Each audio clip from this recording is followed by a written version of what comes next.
Hello students, today I am starting with chapter 8, ratio. The relation between two quantities both of the same kind and in the same unit obtained on dividing one quantity by the other is called the ratio. एक ऐसा relationship होता है between two quantities, दो quantity होती हैं हमारे पास और उन दोनों का एक ऐसा रिलेशनशिप होता है both of the same kind, दोनों सेम प्रकार की होंगी और सेम यूनिट में होंगी। यूनिट मतलब अगर 1 सेंटीमीटर है तो दूसरी भी सेंटीमीटर होनी चाहिए, 1 किलोमीटर है तो दूसरी भी किलोमीटर होनी चाहिए। सेम काइंड मतलब काइंड सेम होना चाहिए उनका। अगर दो वेट की यूनिट है तो वेट्स की यूनिट होंगी, दो डिस्टेंस की यूनिट है तो दो डिस्टेंस की यूनिट होंगी। तो इस तरीके से उनका काइंड सेम होना चाहिए और उनकी यूनिट भी सेम होनी चाहिए और वो आपको ऑब्टेन होंगी, प्राप्त होंगी ऑन डिवाइडिंग पर। तो one quantity by the other, एक क्वांटिटी जब दूसरी क्वांटिटी से डिवाइड हो जाएगी तो हमें जो प्राप्त होता है दैट इज कॉल्ड रेशो, तो हम उसे बोलते हैं रेशो। तो रेशो आपको पता चल गया, रेशो दो क्वांटिटीज़ का डिवीज़न होता है जो सेम काइंड की और सेम यूनिट की होती हैं। If A and B are two quantities, अगर ए और बी दो क्वांटिटीज़ हैं तो उनका फ्रैक्शन ए बाई बी होता है, राइट। तो fraction A by B is the ratio. तो दो क्वांटिटी का जो फ्रैक्शन होता है that is called ratio. It is written as, उन्हें लिखा जा सकता है ए रेशो बी। ये आपका जो आप ए अपॉन बी लिखते हैं तो आप ये रेशो का, ये जो दो बिंदु हैं आपके बीच में, ये आपके रेशो के ही साइन होते हैं, रेशो के दो बिंदु होते हैं A ratio B, which is read as A is to B. जिसको हम कैसे पढ़ते हैं, हम इसे रीड कर सकते हैं A is to B. Now जो आपका ए होता है यानी कि जो आपका नुमेरेटर होता है दैट इज कॉल्ड एंटीसीडेंट, और जो आपका डिनोमिनेटर होता है दिस इज कॉल्ड कॉन्सिक्वेंट। तो आपको क्या करना है, एंटीसीडेंट और ये कॉन्सिक्वेंट। तो रेशो के बारे में मैंने आपको बता दिया है। इस चैप्टर के एक्सरसाइज 8.1 में हम रेशो के बारे में पढ़ेंगे। रेशो का मतलब होता है दो ऐसी क्वांटिटीज जो सेम प्रकार की और सेम यूनिट की होती हैं, जो एक को दूसरे से डिवाइड करने पर प्राप्त होती हैं। तो जो फ्रैक्शन होता है दिस इज कॉल्ड रेशो, और आप उसे इस तरीके से दो बिंदुओं के बीच में भी लिख सकते हैं, which is read as A is to B, जिसको आप ए इज टू बी करके पढ़ते हैं। पहला number is called antecedent and दूसरा second one quantity is consequent. Now question number 1 is find the ratio. इसमें आपको रेशो फाइंड आउट करना है and A part is 27 to 108। आपको दो यूनिट्स गिवन, दो क्वांटिटीज गिवन है 27 to 108। आपको इसमें इसका रेशो फाइंड आउट करना है।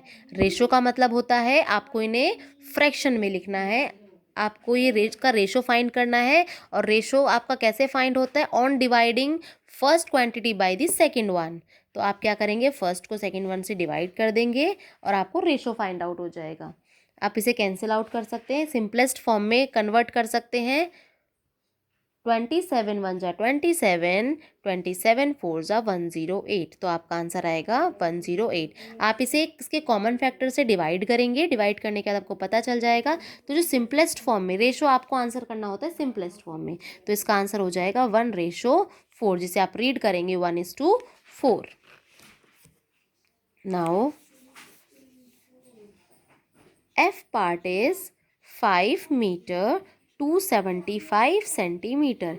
इसका भी आपको रेशो फाइंड आउट करना है।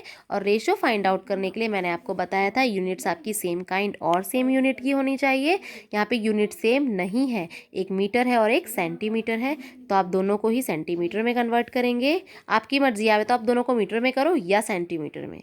1 metre is equals to 100 centimetre. Now आपके पास 1 नहीं 5 मीटर है, तो आपको क्या करना होता है, 100 से multiply. Now your answer is 500 centimetre. अब हमें क्या फाइंड आउट करना है, इसका रेशो। और आपको रेशो कैसे ऑब्टेन होता है, by dividing first one 5 metre, और 5 का मतलब 500 हो गया। अभी रेशो आपका आएगा, ये रेशो है 500 on dividing by second one which is 75। अब आपको क्या करना है, इसे सिंपलेस्ट फॉर्म में कन्वर्ट करना है। आप ये बात ध्यान रखेंगे, रेशो के आंसर को आपको सिंपलेस्ट फॉर्म में करना है। सिंपलेस्ट फॉर्म का मतलब होता है अगर ये दोनों नंबर्स एक नंबर से कैंसिल आउट हो रहे हैं, एक ही नंबर से, एक ही टेबल से दोनों कैंसिल आउट होने चाहिए, तो आप इसे कैंसिल आउट कर देते हैं। नाउ 5 वन ज़ा 5, 5 5 ज़ा 25। नाउ 5 वन ज़ा 5, जीरो का आप जीरो कॉपी कर देंगे। नाउ आप इसे दोनों को 5 से डिवाइड कर सकते हैं और आपका आंसर आ जाएगा 20:3। That means 20:3।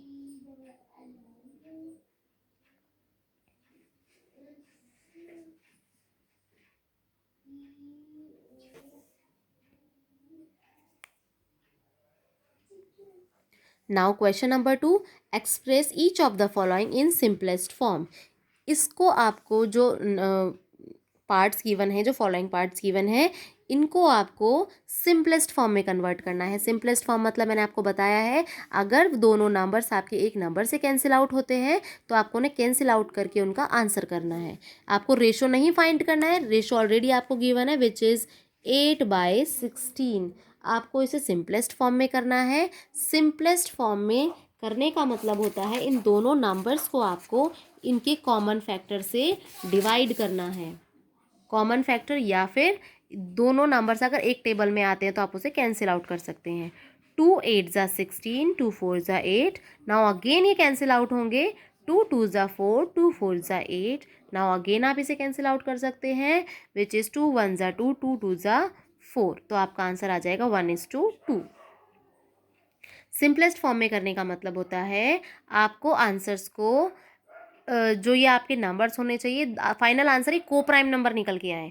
को प्राइम नंबर्स ऐसे नंबर्स होते हैं जिन्हें आप अगेन कैंसिल आउट नहीं कर सकते हो, फर्दर कैंसिल आउट नहीं कर सकते हो, या फिर इनका कोई कॉमन फैक्टर नहीं होता अदर देन 1।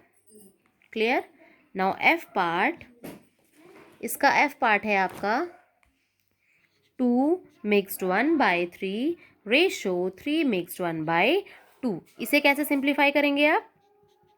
अगेन आपको इन्हें प्रोपोर्शन में फ्रैक्शंस में चेंज करना है। ये मिक्स्ड फ्रैक्शन है, मिक्स्ड फ्रैक्शन से प्रॉपर या इम्प्रॉपर में आप इसे कन्वर्ट करेंगे। 3 × 2 इज़ ये आपका एक प्रॉपर फ्रैक्शन में कन्वर्ट होगा। 3 × 2 आपको क्या करना होता है, मिक्स्ड से प्रॉपर में जाने के लिए आप डिनोमिनेटर को मिडल वाली टर्म से मल्टीप्लाई करते हैं और उसमें ऐड कर देते हैं नुमेरेटर, ऊपर वाली संख्या आप ऐड कर देंगे और नीचे आपका नंबर सेम ही रहता है। आपको ध्यान रखना है मिक्स्ड से आप डायरेक्ट सॉल्व नहीं करेंगे, आपको मिक्स से प्रॉपर में चेंज करना होगा। मिक्स्ड फ्रैक्शन से प्रॉपर फ्रैक्शन में कैसे चेंज करते हैं, नीचे वाले नंबर को बीच वाले नंबर से मल्टीप्लाई करते हैं, आफ्टर दैट उसमें ऊपर वाला नंबर ऐड कर देते हैं। ये सब आपका न्यूमेरेटर में आएगा, डिनोमिनेटर आपका सेम रहता है। जैसे यहाँ 2 है तो 2 ही रहेगा, 3 है तो 3 ही रहेगा। अब आप इसे सिंप्लीफाई करेंगे। 3 × 2 is 6, 6 + 1/3। Now ratio 2 × 3 is 6 + 1/2। Now this is 7/3 and this is 7/2। अब आपको क्या करना है, इसे सिंपलेस्ट फॉर्म में कन्वर्ट करना है। सिंपलेस्ट फॉर्म में आप कैसे कन्वर्ट करेंगे, अगर आपके दो नंबर्स रेशो में होते हैं तो आप क्या करते हैं, आपको ध्यान रखना है, अगर आपके दो फ्रैक्शंस रेशो में हैं तो फर्स्ट फ्रैक्शन तो आप कॉपी करते हैं। ध्यान रहे कैसे आप इसे सिंप्लीफाई करना है। फर्स्ट फ्रैक्शन सेम कॉपी करते हैं, नाउ मल्टीप्लाई का निशान लगाएंगे एंड सेकंड जो आपका रेशो होगा या फ्रैक्शन होगा वो आपका रेसिप्रोकल हो जाता है। दैट मीन्स न्यूमैरेटर का डिनोमिनेटर एंड डिनोमिनेटर का न्यूमैरेटर। मैंने आपसे क्या बोला, अगर आपके जो ये नंबर्स होंगे मिक्स्ड में है तो सबसे पहले आप उन्हें प्रॉपर में कन्वर्ट करेंगे। आफ्टर दैट आपके अगर दो फ्रैक्शंस का रेशो है, इफ़ दो फ्रैक्शन का रेशो है तो फर्स्ट फ्रैक्शन आप ऐसे ही कॉपी करते हैं, सेकंड वन आपका फिर आप मल्टीप्लाई का निशान लगाते हैं, सेकंड वन आपका रेसिप्रोकेट हो जाता है, यानी कि न्यूमैरेटर का डिनोमिनेटर एंड डिनोमिनेटर का न्यूमैरेटर हो जाता है। फिर आप इसे सिंप्लीफाई करेंगे। नाउ 7 से आप 7 कैंसिल आउट कर सकते हैं and your ratio is 2/3 which is 2:3।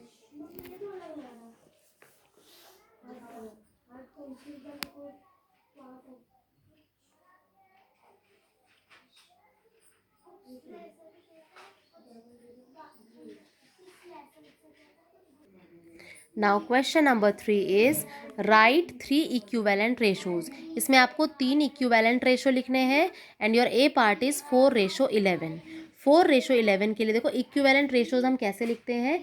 Equivalent ratios के लिए आपको क्या करना होता है, उस नंबर को सेम न्यूमैरेटर और डिनोमिनेटर से आप मल्टीप्लाई करेंगे। नाउ आप मल्टीप्लाई करेंगे 2/2 से दोनों को और योर आंसर इज 8/22। हमें क्या करना है, अगर आपको इक्विवेलेंट रेशो पूछा है, इक्विवेलेंट रेशोज़ के लिए आपको क्या करना होता है, जो भी आपका रेशो होगा उसको न्यूमैरेटर और डिनोमिनेटर से मल्टीप्लाई करेंगे by same number, by the same number. 2 भी होगा, अगर 2 है तो ऊपर नीचे आप 2 से ही मल्टीप्लाई करेंगे। आप चाहें तो 7 भी ले सकते हैं, 7 से ऊपर नीचे मल्टीप्लाई करेंगे। आप चाहें तो 6 भी ले सकते हैं, राइट, कोई भी नंबर ले सकते हैं। नाउ 4/11 को मैंने मल्टीप्लाई किया, हमें 3 चाहिए, ये तो हमारा फर्स्ट रेशो हो गया which is 8:22। Now second one is same number से कर दो ऊपर नीचे, इस इज 12 एंड 33, तो आपका रेशो हो गया 12:33, right. Now second one, third one is 4/4 से मल्टीप्लाई करेंगे आप, विच इज 16/44, तो 16/44 आपका थर्ड इक्विवेलेंट रेशो हो जाएगा ऑफ 4:11। ये आपके तीन इक्विवेलेंट, सॉरी आपके ये तीन इक्विवेलेंट रेशोज हैं। आपको इसके सभी पार्ट में वही करना है, ज़रूरी नहीं आप 2 से ही करें, 3 से या 4 से, जिससे भी करना चाहते हैं आप कर सकते हैं, but by the same number numerator और डिनोमिनेटर को मल्टीप्लाई करेंगे। Now question number 4, which ratio is greater. इसमें पूछा है कौन सा रेशो ग्रेटर है। आपको दो रेशो गिवन है, first one is 3/4 and second one is 9/16। आपसे पूछा है कौन सा रेशो बड़ा है। अगर आपको बताना होता है कौन सा रेशो बड़ा है, तो आपको क्या करना होता है, दोनों ही रेशो के डिनोमिनेटर का आप एलसीएम लेते हैं। आपको ध्यान से सुनना है, यही स्टेप्स आपको सभी पार्ट्स में फॉलो करने हैं। 4 और 16 का आप एलसीएम लेंगे,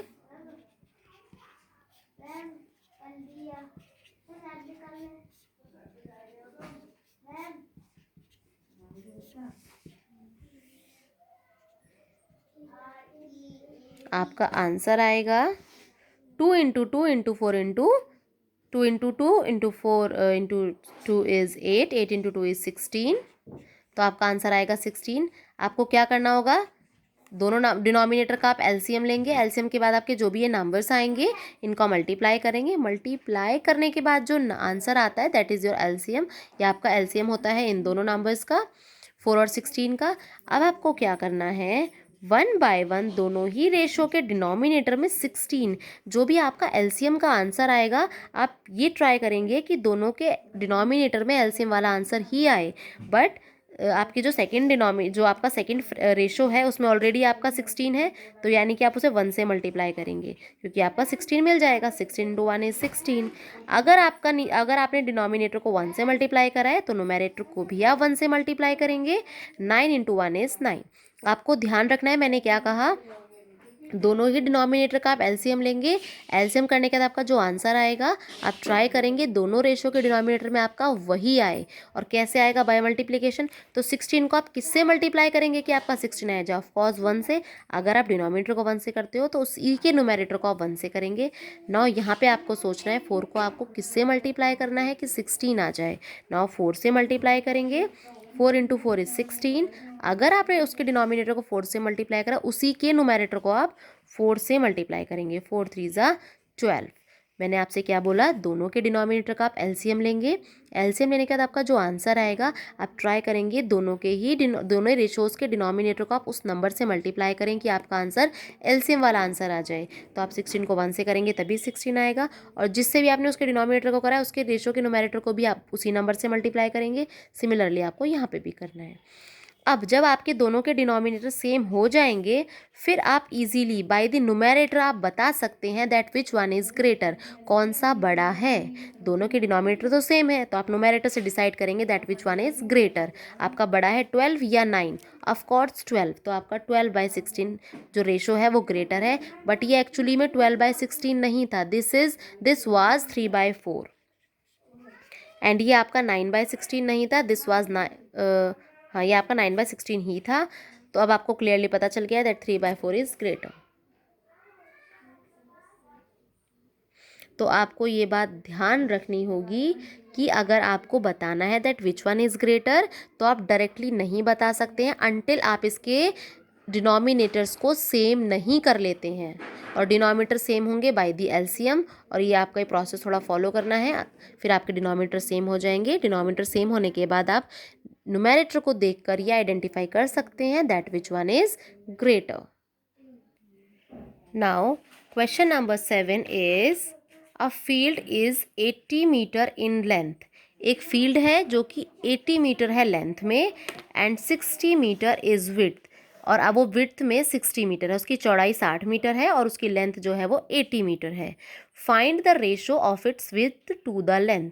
आपको इसका रेशो निकालना है विड्थ का लेंथ से। तो आप क्या करेंगे, सबसे पहले लेंथ लिखेंगे, which is length is 80 metre. Now width is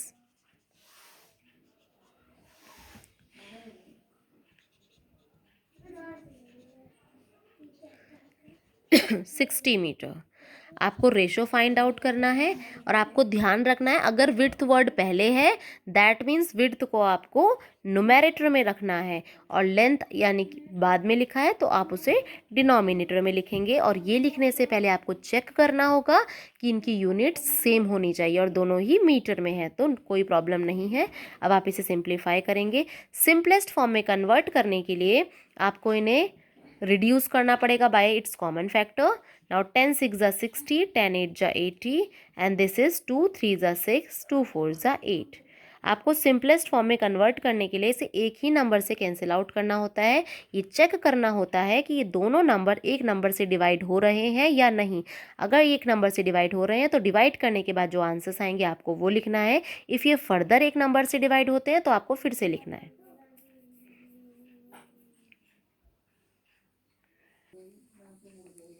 Question number 9. The monthly expenses of a student have increased from 350 to rupees 500.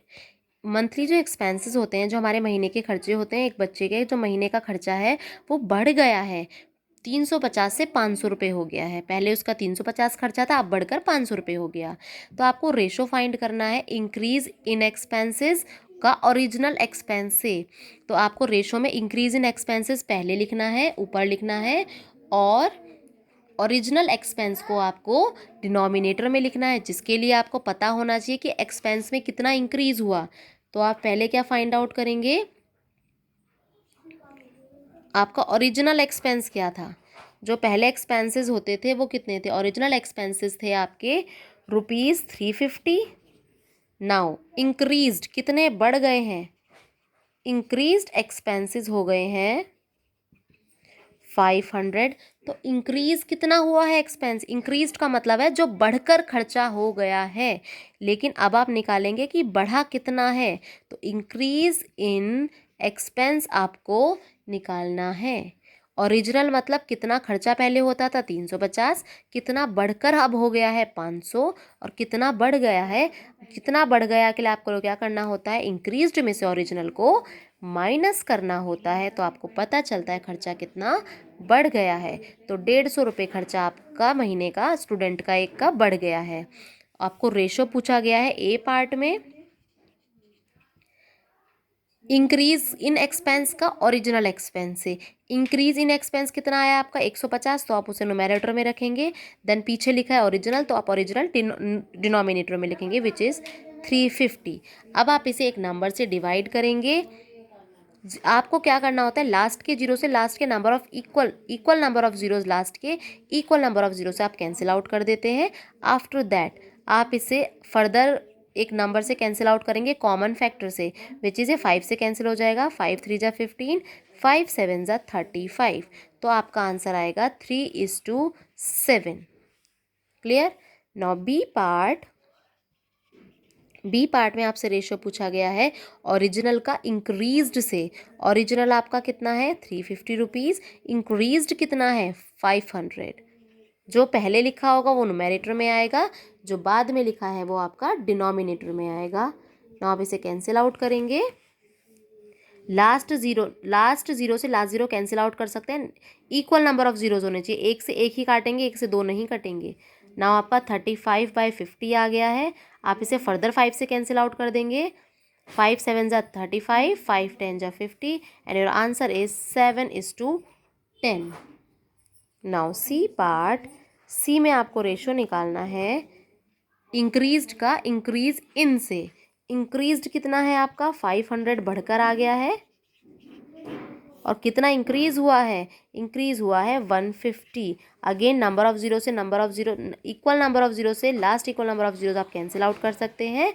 Now 50/15, 5 3 जा 15, 5 10 जा 50 and your answer is 10:3।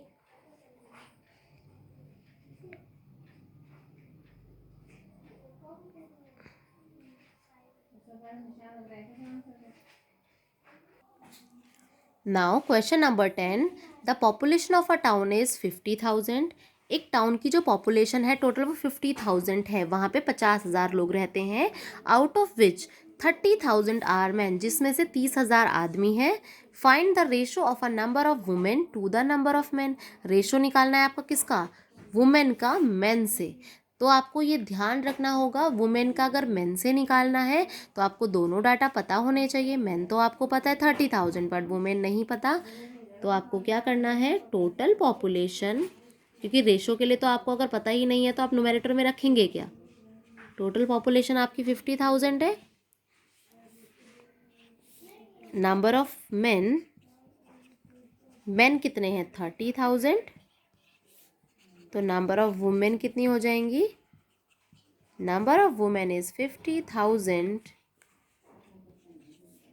Minus, आपको क्या करना होगा, वुमेन के लिए आपको टोटल पॉपुलेशन में जो भी गिवन है उनको आप माइनस कर देते हैं, तो जो भी पूछा है वो निकल जाएगा। टोटल आपकी जो जनसंख्या है 50,000 है, उसमें से आप आदमियों को माइनस कर देंगे तो कितनी औरतें हैं वो निकल जाता है। तो आपको क्या करना होता है, जब भी आपको पॉपुलेशन गिवन है, मैन या वुमेन जो भी गिवन है, पॉपुलेशन में से आप उसे माइनस कर देंगे और जो गिवन नहीं है वो निकल जाएगा। आप दोनों को माइनस करेंगे, आपका आंसर आएगा 20,000। अब आपको रेशो फाइंड आउट करना है। रेशो में पहले वुमेन लिखा है, that means women, number of women आपकी न्यूमैरेटर में आएंगी, एंड मेन आपका पीछे लिखा है, दैट मीन्स वो डिनोमिनेटर में आएगा। अब आप इक्वल नंबर ऑफ जीरो से equal number of zero cancel out कर सकते हैं, आपका आंसर आएगा 2:3। बस आपको ध्यान रखना है, पॉपुलेशन आपको गिवन है, मेन भी गिवन है, वुमेन को आप माइनस करके पहले निकालेंगे, आफ्टर दैट आप रेशो कैलकुलेट करेंगे।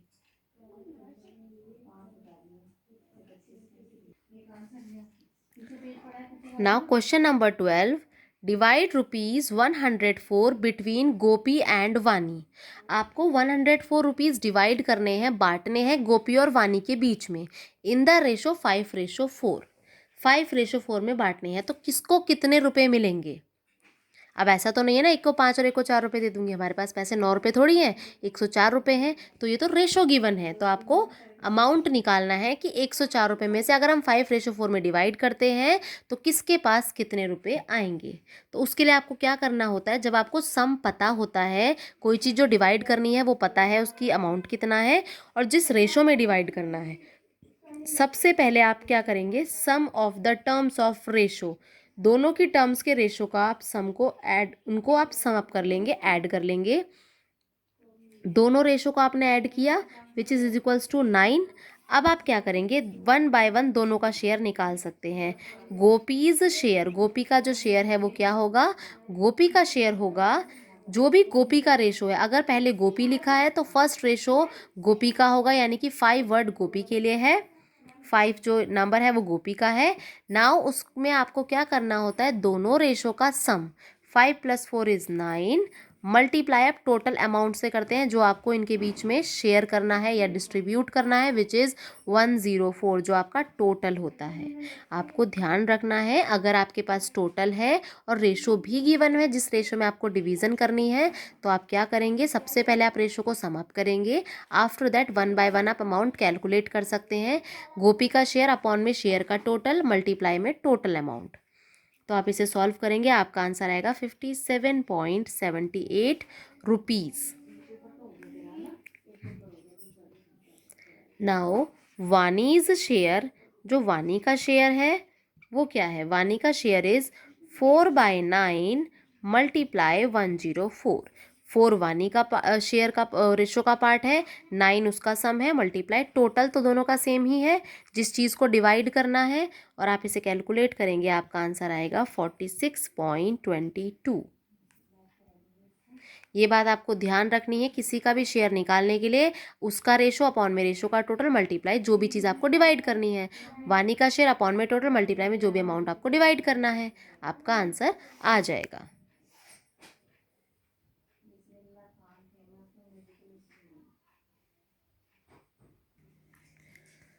Now question number 15, fill-ups. इसमें आपको फिलअप करने हैं, जो भी ये जो ब्लैंक आपके पास मिसिंग है आपको इनके आंसर्स लिखने हैं। देखो, अगर यहाँ पे आपको 3 रेशो गिवन है, first one is 12/20 and second one is -5।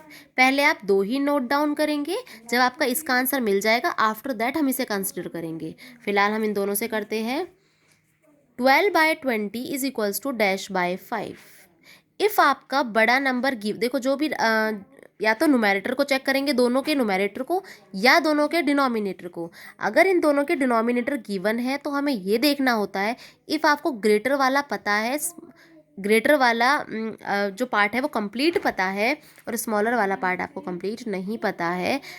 अभी मैं जो ग्रेटर और स्मॉलर है, वैसे तो दोनों पार्ट बिल्कुल इक्वल है, लेकिन जो दिख रहा है कि ये भी सिंपलेस्ट फॉर्म में नहीं, ये सिंपलेस्ट फॉर्म में कन्वर्ट नहीं है, तो जो भी ये आपका फॉर्म है रेशो की, हम ये चेक करते हैं कि 20 से 5 कैसे हुआ होगा, क्योंकि हमें पता है इस रेशो को जब हमने सिंपलेस्ट फॉर्म में रिड्यूस किया होगा तभी यहाँ पे 5 आया है। दैट मीन्स किसी एक नंबर से दोनों ही नंबर को हमने कैंसिल आउट किया है। तो आपको क्या करना होता है, आप इन दोनों को डिवाइड करते हैं, जो भी या दोनों न्यूमैरेटर या डिनोमिनेटर जो भी आपको कंप्लीटली दोनों गिवन है उन दोनों को आप डिवाइड करेंगे। डिवाइड करने के बाद जो आंसर आएगा, 20 को जब आप 5 से डिवाइड करेंगे तो आंसर आएगा 4। दैट मीन्स आपने इस 20 को 4 से डिवाइड किया है तभी आंसर 5 आया है। तो अगर आपको पता है जब आप सिंपलेस्ट फॉर्म में से रिड्यूस करते हैं तो एक ही नंबर से डिवाइड करते हैं। अगर आपने इसे 20 से डिवाइड किया है तो ऊपर वाले को भी आपने 4 से डिवाइड किया तो ऊपर वाले को भी आपने 4 से ही डिवाइड किया होगा। जब आप 12 को 4 से डिवाइड करेंगे तो आपका आंसर आएगा 3। दैट मीन्स इस ब्लैंक में आपका आंसर हो जाएगा 3। This is equals to 3। तो यहाँ पे आप लिखेंगे 3। क्लियर। नाउ अब आप क्या करेंगे, अब आपको सेकंड पता चल गया है 3/5 एंड थर्ड इज 9/। अगेन हम इसे भी बिल्कुल इसी की तरह करेंगे। हमें पता है रिड्यूस्ड फॉर्म है, क्योंकि ये छोटी है, ये नंबर इससे छोटा है तो रिड्यूस्ड फॉर्म है। इस नंबर से अगर हमने इसे रिड्यूस किया होगा तो एक ही नंबर से डिवाइड किया होगा। किस नंबर से किया है वो जानने के लिए हम इन दोनों को आपस में डिवाइड कर देते हैं। 9/3 तो आंसर आएगा 3। दैट मीन्स इस नंबर को मैंने 3 से डिवाइड किया है तभी ये नंबर आपका 3 बन गया था। तो अब आप क्या करेंगे, यानी कि हमें पता चल गया यहाँ पे ऐसा कोई नंबर था जिसको हमने उस नंबर को भी हमने 3 से ही डिवाइड किया होगा कि हमारा 5 बन गया। तो यहाँ पे ऐसा कौन सा नंबर होगा जो 3 से डिवाइड होने पर 5 बन गया है, वो जानने के लिए आपको क्या करना होगा, इस नंबर की 5 से मल्टीप्लाई करनी होगी। तो आपको पता चलेगा वो नंबर इज़ 15। तो वो नंबर क्या आता है यहाँ 15, और 15 को 3 से कैंसिल आउट करने पर 5 आता है आपका। दैट्स वाई यहाँ 5 आ गया था। क्लियर। इसी तरीके से आपको ये सारे फिलअप्स करने हैं। 2 ही फिलअप्स हैं, मैं सेकंड 1 भी अभी समझा दूंगी। B part is 5/7 equal dash by 28 and equals to 35/। इसमें आपको क्या करना है, अगेन हम 2 ही रेशो का भी नोट डाउन करेंगे और चेक करते हैं। यह आपकी रिड्यूस्ड फॉर्म है, दैट मीन्स इस फॉर्म को आपने सिंपलेस्ट फॉर्म में कन्वर्ट किया तभी वाली फॉर्म आई होगी, बिकॉज ये छोटी है। तो आपको क्या करना होगा, आप ये सोचेंगे 28 को किससे काटा होगा कि 7 आ गया, यानी कि 28 को किससे डिवाइड किया होगा कि 7 आ गया। ये जानने के लिए हम इन दोनों को आपस में डिवाइड कर देंगे और आपका आंसर आएगा 4। यानी कि 4 के टेबल से इसे हमने डिवाइड किया है तब आंसर 7 आया है। तो यहाँ भी एक ऐसा नंबर होगा जिसे भी हमने 4 से ही डिवाइड किया होगा कि आंसर 5 आ गया, और वो जानने के लिए आपको क्या करना होता है, इन दोनों की मल्टीप्लाई करेंगे आप उस नंबर की। 5 4 जा 20, यानी कि यहाँ नंबर था 20 जिसको आपने 4 से कैंसिल आउट किया, 4 5 जा आपका आ गया 20। क्लियर। तो आपका आंसर इज़ 4। अब आप क्या करेंगे, अब आप सेकंड और थर्ड रेशो को नोट डाउन करेंगे। Sorry, this is 20।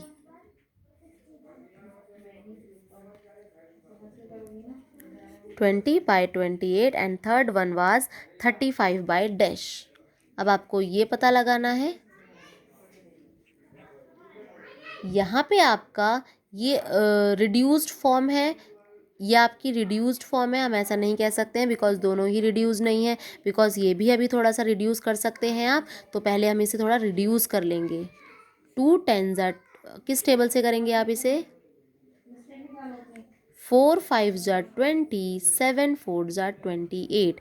अब ये रिड्यूस हो गई है आपकी और ये टर्म आ गई है 5/7 एंड दिस इज 35/। अब आप इसे सिंप्लीफाई करेंगे।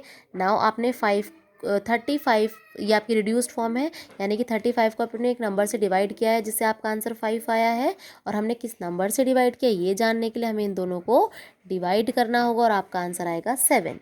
यानी कि 35 को आपने 7 से कैंसिल आउट किया, दैट्स वाई यहाँ 5 आ गया है। तो यहाँ पे जो भी नंबर होगा उसे भी आपने 7 से डिवाइड किया होगा और आपका आंसर 7 आया है। उस नंबर को जानने के लिए हम इन दोनों नंबर्स की कर देते हैं मल्टीप्लाई, तो वो आपका आंसर आ गया 49। यहाँ पे वो नंबर है 49। इस ब्लैंक में आप लिखेंगे 49। आप चेक भी कर सकते हैं, 7 7 जा 49।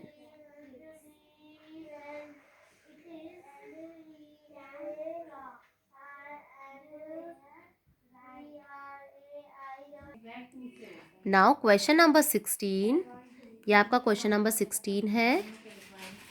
A bus covers 128 kilometer in 2 hours and a train covers 242 kilometre in 3 hours. एक बस 128 किलोमीटर कवर करती है 2 घंटे में और एक ट्रेन कवर करती है 240 किलोमीटर इन 3 घंटे में, यानी कि 3 आवर्स में। तो आपको रेशो निकालना है इनकी स्पीड का। तो पहले अगर आपको जिसका भी रेशो निकालना है पहले वो आपको पता होनी चाहिए। तो आपको डिस्टेंस पता है, डिस्टेंस ट्रेवल्ड बाय बस, डिस्टेंस ट्रेवल्ड बाय बस इज, बस के द्वारा कितना डिस्टेंस ट्रेवल किया जाता है 128 किलोमीटर, और टाइम टेकन, उसने टाइम कितना लिया है 128 किलोमीटर को ट्रैवल करने में 2 आवर्स। तो बस की स्पीड क्या होगी आपको पता है, स्पीड का formula is distance upon time. जब आप डिस्टेंस को टाइम से डिवाइड कर देते हैं तो आपकी स्पीड आ जाती है। Distance is 128 kilometre and time is 2 hours. Now आप इसे कैंसिल आउट करेंगे, आपका आंसर आएगा 64 किलोमीटर पर आवर। तो ये आपकी स्पीड आ जाएगी बस की। Now distance travelled by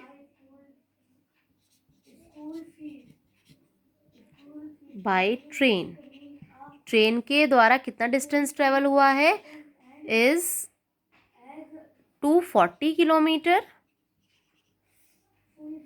time कितना लगा, टाइम टेकन 3 आवर्स। तो आप स्पीड निकाल सकते हैं ट्रेन की भी। स्पीड का फॉर्मूला होता है distance upon time, and distance is 240 and time is 3।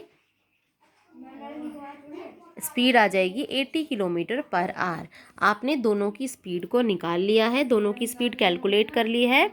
अब आपको क्या करना है, रेशो निकालना है। रेशो के लिए आपको क्या करना होता है, दोनों की ही स्पीड को आप डिवाइड करेंगे।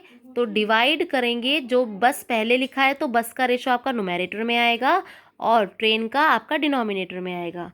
बस इज 64 एंड ट्रेन का है आपका 80। अब आप इसे डिवाइड करेंगे तो आपका आंसर आएगा,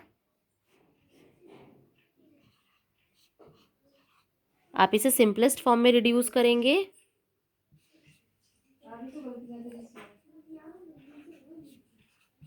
and your answer is 4:5। This is 80 और 80 को आपने कैंसिल आउट कर दिया है तो आपका आंसर आ गया है 8/10 and this is 4/5 and this is 4:5।